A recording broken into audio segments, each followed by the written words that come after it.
দেখুন, capital A বর্ণটি লিখতে প্রথমে আমরা এই দাগ থেকে বাম দিকে এইটুকু বাঁকা করে দাগটি দিব। এরপর এই যে যেখান থেকে শুরু করেছি ঠিক সেখান থেকে ডান দিকেও সমান বাঁকা করে আরও একটি দাগ দিব। এরপর এই দাগের একটু নিচে থেকে বাম থেকে ডানে এইভাবে আমরা যুক্ত করে দিব।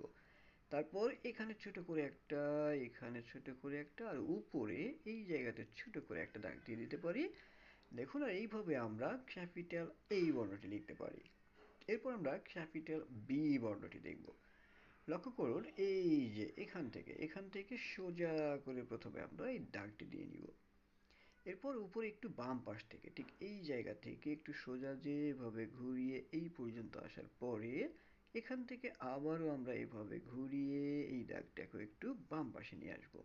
এই যে উপরে যতটুকু বাম পাশে, নিচেও আমরা ঠিক ততটুকু বাম পাশে এই দাগটিকে দেওয়ার চেষ্টা করব।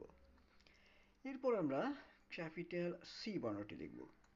লক্ষ্য করুন, এই যে দাগ, এখান থেকে প্রথমে আমরা একটু নিচে আসব, একটু নিচে এসে তারপর এইভাবে ঘুরিয়ে এই দাগ ছুঁয়ে এই জায়গাতে শেষ করব।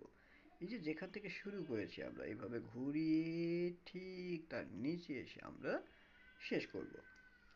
লক্ষ্য করুন, ঠিক এইভাবে আমরা ক্যাপিটাল সি বর্ণটি লিখে নিব।